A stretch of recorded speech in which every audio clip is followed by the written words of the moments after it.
Hey Tribe Awesome, welcome to the Career Success Show. நான் Lavanya Jayakumar, lavanyajaykumar.com இருந்து உங்களுக்கு ஒரு வேலை கிடைக்கணும் அப்படின்னா நீங்க செய்யக்கூடாத ஒரு 7 விஷயங்களை பத்தி தான் நான் இன்னைக்கு டாபிக்ல ஷேர் பண்ண போறேன். செய்யக்கூடாத முதல் விஷயம், typo in your resume. Oh my God, நிறைய பேர் அவசர அவசரமா ஜாப் இன்டர்வியூ 10 மணிக்கு இருக்குன்னா 9 மணிக்கு ஓடி போய் ஒரு ஜெராக்ஸ் ஷாப்ல ஒரு அவங்களோட பிரிண்ட் அவுட் எடுத்துட்டு வருவாங்க அவங்களோட ரெசுமேவை.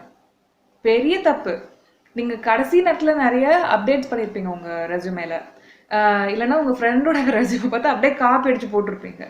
அதில் தப்பாக இருந்தது, கிராமட்டிக்கல் எரர்ஸ் இருக்குது, சென்டென்ஸ் கன்ஸ்ட்ரக்ஷன் எரர்ஸ் இருக்குது, டைப்போஸ் இருக்குது அப்படின்னா உங்களோட ப்ரொஃபஷ்னலிசமை நீங்கள் அங்கேயே டவுன் பண்ணிக்கிறீங்க. கரெக்டாக?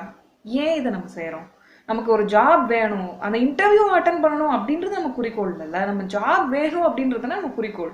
அப்போ நீங்கள் ஒரு ப்ரொஃபஷ்னல் ஒரு என்விரான்மெண்ட்குள்ளே போகும்போது நீங்கள் ஒரு ப்ரொஃபஷ்னலாக தான் நீங்கள் டீல் பண்ணணும்.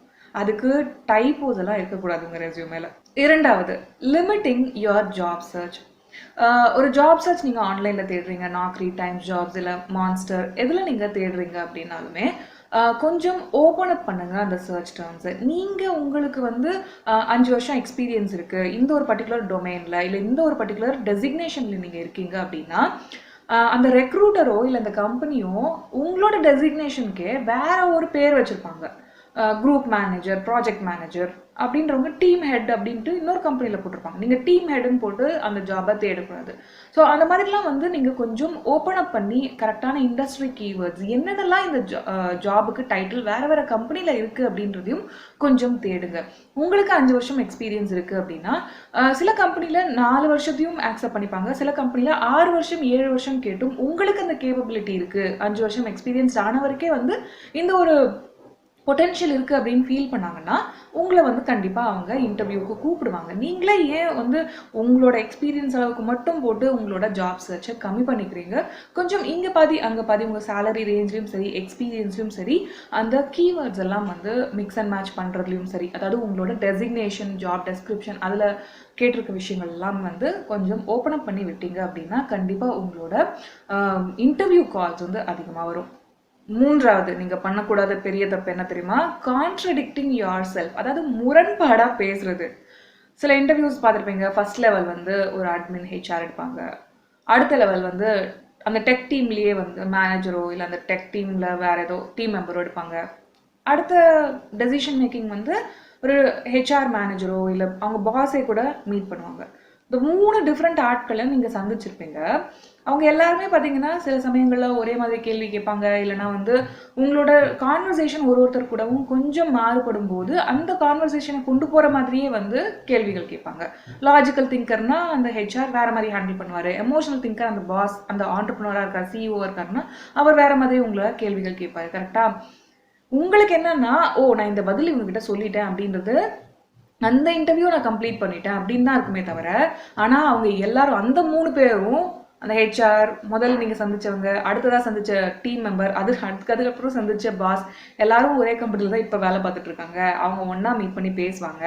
எல்லார்கிட்டையும் இன்டர்வியூ ஃபீட்பேக் ஷீட் ஒன்று இருக்குது, அதில் நீங்கள் என்னெல்லாம் பேசுனீங்கன்னு எழுதி வச்சுருக்கீங்க இருக்காங்க அப்படின்றதெல்லாம் உங்களுக்கு தெரியாது. அதனால் இங்கே நீங்கள் ஒன்று சொல்லிட்டு அங்கே அப்படியே உல்ட்டா புல்ட்டா சொன்னீங்க அப்படின்னா கண்டிப்பாக ஆஹா இங்கே ஏதோ இது ரெட் அலர்ட்டாக இருக்கே அப்படின்ற மாதிரி அவங்களுக்கு ஃபீல் ஆகிடும்.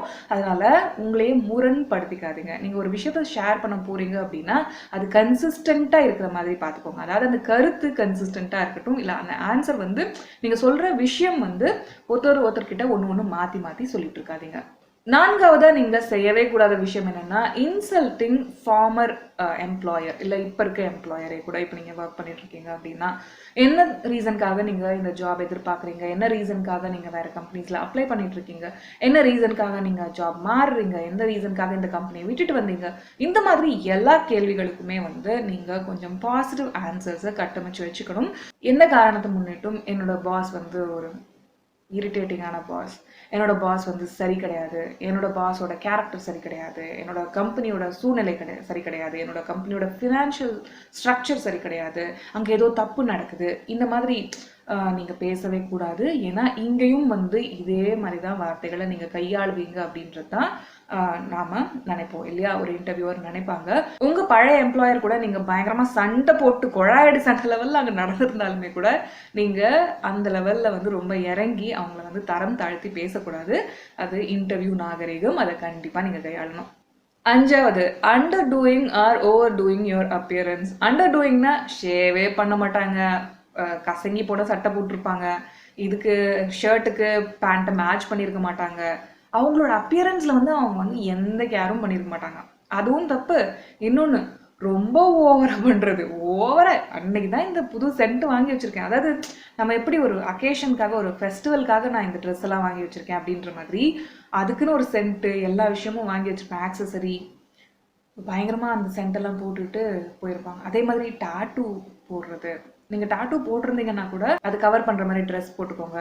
ஸோ டாட்டூஸை மேக்ஸிமம் வெளியே காமிக்காதீங்க, அது இன்னுமே டேபுவாக தான் பார்க்கப்படுது. 6வது, ஷோயிங் யுவர் டெஸ்பரேஷன். இந்த ஜாப் எனக்கு தயவு செஞ்சு கொடுத்துருங்களேன், இந்த ஜாப் எனக்கு ரொம்ப ரொம்ப வேணும் அப்படின்ட்டு அவங்க காலில் விழாத குறையா வந்து அந்த டெஸ்பரேஷனை காமிக்காதீங்க. 7வது, giving up early. Job search அப்படின்றது ஒரு பெரிய ப்ராசஸ்.